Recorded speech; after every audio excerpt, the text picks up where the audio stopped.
voilà, donc je suis Étienne Mineur. Moi je suis designer de formation, typographe, je fais les Arts Déco de Paris. Donc pas du tout entrepreneur. Hein. Quand je suis sorti, je ne savais pas ce que c'était que la TVA. Et ça continue, je peux vous dire. Souvent les étudiants, je demande, voilà, c'est une honte. Dans des écoles d'art, on n'apprend pas du tout, mais du tout, à savoir ce que c'est qu'un entrepreneur, un freelance, la TVA, ou qu'est-ce que c'est que les brevets, les choses comme ça. Fin de cette parenthèse, mais je vois que ça continue. Moi, dans mon parcours, justement, en sortant des arts déco, encore aux arts déco, de fait, avec un certain Emmanuel Olivier, qu'on connaît bien avec Eric, on a monté une structure. Donc, alors, je recontextualise, Internet n'existait pas, on est en 90, d'accord, on n'est pas en 92, on est en 90, et on travaillait sur c'est même pas les CD-ROM, c'était les bornes interactives, et les laserdiscs. Premier, voilà, je suis suivi, j'ai eu 47 ans. Donc c'était un autre monde, hein, pas de téléphone portable, rien quoi, un enfer sur Terre. Voilà, donc, non mais voilà, donc en gros aux Arts Déco il y avait la chance de, je vais aller très vite là-dessus, mais c'est intéressant de voir les différences. En fait j'ai monté 3 structures depuis, comme on a un peu son truc entrepreneur. Et en gros, donc on est en 90-89, je suis aux Arts Déco, je suis visiblement un geek. Il y a des ordinateurs aux Arts Déco, parce que c'est une école très riche, en tout cas à l'époque, des ordinateurs de Silicon Graphics et des Mac, voilà, mais personne pour les utiliser, enfin pas de prof, on ne sait pas à quoi ça sert. Donc bien sûr, il y a 2-3 furieux qui se mettent dessus. Moi j'ai un papa qui avait la chance d'avoir des ordinateurs aussi, donc je sais un peu à quoi ça servait. Donc on se met dessus, on se croise, et puis Emmanuel Olivier, donc justement, qui avait 2 ans de plus que moi, qui est un design industriel, lui qui était sorti des Arts Déco déjà, et qui cherchait un graphiste, parce qu'on commençait à faire des bornes interactives, hein. C'était le début des bornes SNCF et des trucs comme ça. Donc bon, on se rencontre et on se retrouve, voilà, les trucs à écran résistif, il faut cliquer super fort, voilà. Voilà, et en noir et blanc bien sûr. Et en fait à l'époque c'était fait par des purs ingénieurs. Et tout d'un coup, en fait, les designers se sont mis, j'ai rien contre les ingénieurs. C'était vraiment, je suis entouré d'ingénieurs, donc vraiment. Et en gros, tout d'un coup, des designers ont commencé à arriver sur ces interfaces et tout. Donc moi, j'étais assez passionné là-dessus. Et bref, on a de fait dû monter une structure avec Emmanuel parce qu'on a eu un contrat avec la Fnac. Et la Fnac ne voulait pas travailler avec de rigolos freelance dans leur coin. Donc il fallait une structure, une CRL. Donc on a monté Index Plus. Et Index Plus est devenu un acteur majeur. Alors moi, je suis quitté 1 an après. Moi, je suis resté freelance. Mais j'ai dû avoir peur pour la boîte à grossir, non, c'est pas en plus. Mais en gros, on est arrivé à l'époque du CD-ROM. Voilà, le CD-ROM est arrivé dans toute la partie culturelle, la RMN, avec le musée d'Orsay. Alors, il y a eu le grand hit d'incandescence que je lancé après Index Plus, c'était le Louvre. Hein.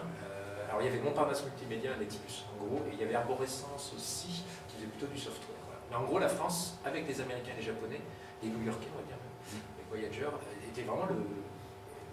Alors, on ne le savait pas à l'époque, hein, mais c'était les leaders dans ce domaine. Et donc, ça a été designer, graphiste, ingénieur. D'un coup, des gens ont commencé à travailler ensemble. Et c'est marrant parce que de fait, alors moi, je vous dis, je ne sais pas ce que c'est que la TVA, j'ai monté une société. Ouf. Donc voilà, heureusement qu'Emmanuel était là, un peu plus malin que moi là-dessus. La boîte a grossi. Moi, je suis resté freelance parce que je m'amusais beaucoup plus en directeur artistique et tout. La boîte est devenue assez importante, elle a été rachetée par Orange. Enfin, Wanadoo à l'époque. C'était avant Internet, tout ça. Et après Internet est arrivé, moi j'ai beaucoup travaillé à droite à gauche en tant que designer. Alors je code un peu, je me suis mis au code. Ça c'est intéressant aussi, pas parce que je me suis mis au code, mais le fait que des designers se mettent au code et de même que des codeurs, des développeurs se mettent un peu au graphisme, au design, qui est des ponts qui commencent à se mettre ensemble. Moi j'ai travaillé en Autriche, voilà, je me suis promené pas mal sur ces fameux CD-ROM. L'internet est arrivé et moi j'ai beaucoup travaillé dans la mode. Donc après le plus dur c'est la mode, mais après, le musée d'Orsay, au cirque avec Sora, qu'est-ce que j'ai fait? J'ai fait Freud, quand même, voilà, Milliador, voilà. Voilà, en Autriche, rien que ça. Je suis allé à Vienne faire un CD-ROM sur Freud, voilà, on s'est beaucoup amusé là-dessus. Et après, Internet est arrivé, donc il y a eu la bulle Internet, hein, voilà. Enfin, moi, je m'en suis pas aperçu, parce que je travaillais dans la mode, et la mode, quoi qu'il arrive, hein, crise ou pas crise, tous les 3 mois, il y a une nouvelle collection. Homme-femme, automne-hiver, voilà. Bim, bim, et printemps-été. Et moi j'ai eu la grande chance de travailler pour Issemake pendant 8 ans de ma vie. J'ai fait tout leur site web. Donc Issemake est un couturier japonais qui est autonome, c'est-à-dire qu'ils n'appartiennent pas au groupe LVMH ni que ce soit. Donc géniaux, carte blanche absolue, mais absolue, à la japonaise. Oui, voilà, on travaille ensemble. Et puis j'ai fait plein d'autres trucs en même temps, pour d'autres, plein de choses, mais on a expérimenté plein de choses comme ça.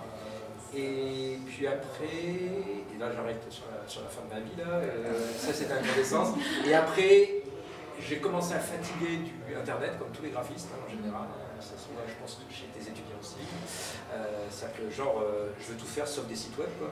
Puisqu'en fait, les sites web est devenu vraiment pas amusant actuellement. Quand je dis pas amusant, c'est que c'est très normalisé, les outils sont normalisés. On plaque ce qu'on a fait, en gros on change le logo et la couleur du bandeau. Je caricature, hein, parce qu'il y a toujours des sites incroyables. Mais en gros, il y a 4-5 ans, c'était un peu ça.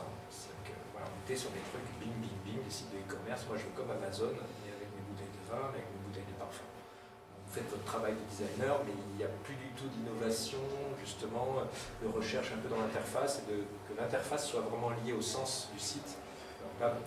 Et moi, donc justement, fatigué, un peu j'aurais dû s'évaquer, donc voilà, voilà, la période s'arrête. Et moi, je voulais absolument revenir aux objets physiques. Et c'est ça qui m'intéresse, on va en parler de ça. C'est que moi, j'ai toujours appris à faire des livres, et j'ai jamais fait de livre dans ma vie. Enfin, quand même pour la Fondation Cartier, mais... et donc je devais être un peu frustré, et c'est vrai que quand on travaille sur des supports numériques, il y a un côté qui manque. Je travaille sur des jeux vidéo aussi, et c'est marrant parce que les développeurs que je connaissais bien du jeu vidéo aussi, vers 40 ans, il y avait tous un besoin de revenir au support physique. Le jeu vidéo se dématérialise de plus en plus, même les supports, il n'y a plus de CD, il n'y a plus de DVD maintenant, directement sur Steam, directement en téléchargement. Et moi je voulais revenir au papier. Donc l'idée, je vais commencer là-dessus, ça c'est mon atelier. Voilà, si on a une voiture devant, mais d'habitude il est un peu plus joli, et dedans on a la chance d'avoir un très bel atelier à Malakoff, et c'est une ancienne distillerie pour tout vous dire. Début du 20e, fin du 19e, enfin, les alambics sont encore à côté de l'autre côté.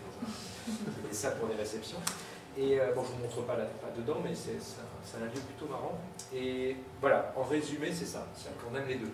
Et quand je dis on, hein, il y a Julien Tristan, le développeur, mais Bertrand Duplat à la base, qui était créateur de Virtools, un logiciel 3D temps réel, et moi. Pardon, c'est le coca, voilà.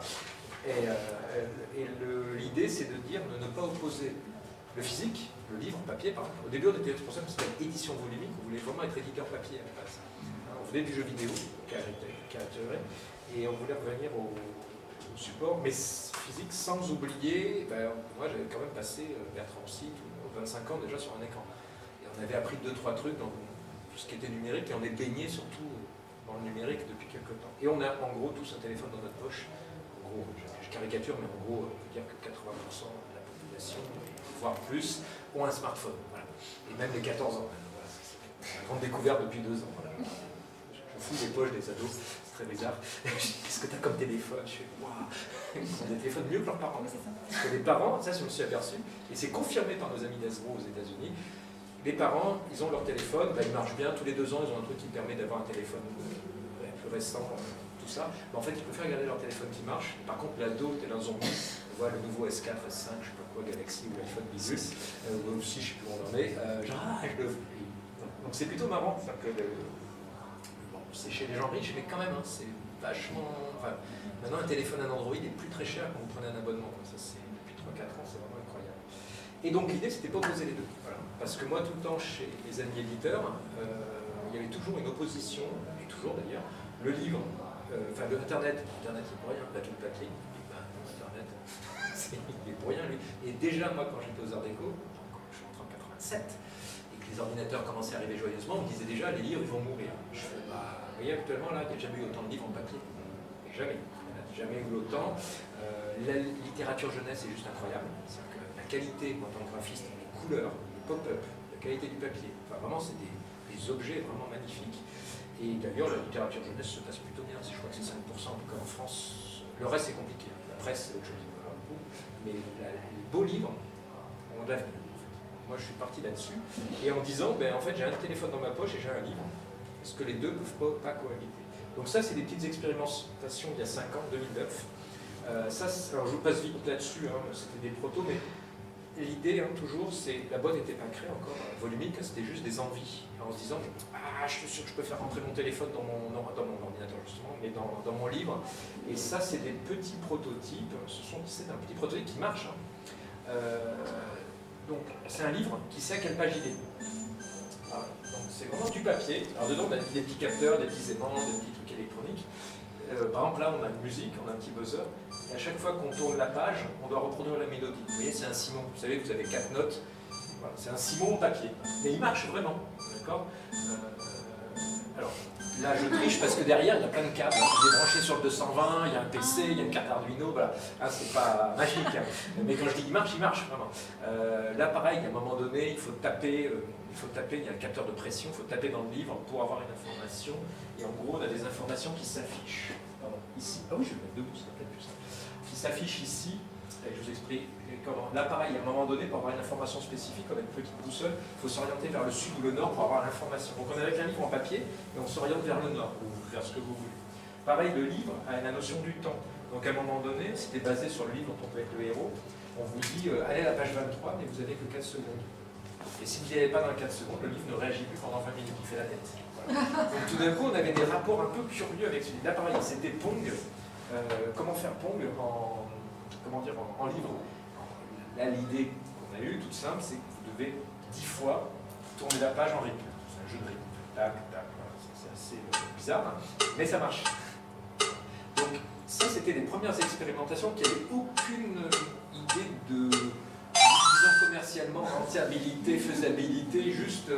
C'était avec Kevin Dono, un de mes étudiants à Rennes, j'étais prof à Rennes à l'époque, en workshop, et qui se débrouillait bien en électronique. Il a fait un stage avec moi. Je dis, bah allez, ce mois-ci, c'était un mois d'août, on fait un livre qui sait où il est, à quelle page il est, et après, ce qui est intéressant, justement au niveau innovation, c'est, pour moi l'innovation c'est une invention, par exemple on a les capteurs ou le capacitif, c'est à quoi ça sert? C'est la socialisation d'une invention, c'est-à-dire l'innovation c'est tout d'un coup, on va trouver l'usage d'une technologie X ou Y. Donc là il y a des technologies qui coûtent pas cher, un capteur c'est $1, en tout cas à l'époque on les a achetés chez Spookfun, voilà, une carte Arduino c'est $23, je parle en dollars parce que c'est en dollars, c'est en euros on va dire, mais là, le bouquin, il y en a pour 50 € de trucs là. Après, il y a du temps. Hein. Quand on a grillé des feuilles de papier, parce que souder du papier, c'est un peu compliqué. Mais on était parti là-dessus. Ça, c'est un autre livre, un peu dangereux. C'est un livre, à partir du moment où vous l'ouvrez, il disparaît en 20 minutes. Donc ça, c'était le principe des jeux vidéo. Vous savez, il y a certains niveaux dans les jeux vidéo, il faut les faire en moins de 2 minutes. Et le fait que ce niveau, ce jeu soit intéressant, c'est qu'il y a une contrainte de temps.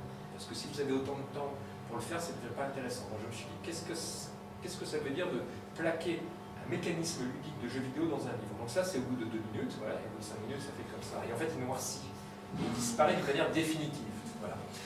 Donc c'est un peu perturbant parce que le livre, vous l'ouvrez, alors par contre, c'est définitif. C'est-à-dire qu'à partir du moment où vous l'ouvrez, il faut le lire. Voilà, c'est ça qui m'amusait, entre guillemets. Voilà, alors, je vais vous dire, le secret, il n'y a rien de... C'est très low-tech, hein, tout ça. C'est du papier fax. Et le papier fax est thermosensible. Et au milieu, il y a une reliure au milieu, là, on va relier le papier, c'est une résistance de fer à repasser. C'est un gros truc, là, quand même, qui est dans le livre. Et quand vous ouvrez le livre, ça ouvre le courant. Donc pareil, le bouquin est branché sur le 220. Hein, et ça chauffe le livre. Et ça le rend tout noir. Je vois le suivant, je vois qu'il y a... Voilà, après 20 minutes, c'est ça. Donc c'était des expériences sur l'objet, sur le livre. On appelle ça du design fiction, du design spéculatif. C'est-à-dire qu'on va prendre en tant que designer un objet et on va le pousser dans ses derniers retranchements. Voilà. Moi j'ai travaillé avec des étudiants, par exemple, il y a un certain Max Monon, là, qui est vraiment brillant, il a fait un téléphone portable, il a démonté un téléphone portable, il l'a mis dans un collier de chien, c'est pas très compliqué, et ben, c'est vraiment tout bête, mais quand ça sonne, le chien vient vous voir, vous appuyez sur un bouton, ça décroche et vous parlez au téléphone, sauf que vous êtes un chien. Donc en gros, il a poussé jusqu'au bout le téléphone et le truc marche. C'est-à-dire qu'on a fait des expériences pendant 2 mois et le chien a un réflexe de Pavlov. Quand ça sonne, il vient vous voir parce que vous allez lui parler au moins pendant 10 minutes et caresser. Voilà. Donc c'est des trucs comme ça assez drôles mais qui marchent. C'est-à-dire que l'objet marche, il faut l'expérimenter pour voir ce que ça donne. Après, il y a plein de trucs. Et si le chien qu'est-ce qui se passe? Si on est sur des enfants, c'est un peu bizarre. Mais en tout cas, c'est ben oui, tant qu'à faire, l'idée c'est de pousser, c'est pas ce que va faire Orange. Vous voyez, je travaille avec eux, c'est pour ça. Nous, on peut se permettre de faire ça. Ça coûte pas cher à faire. Quand les étudiants sont des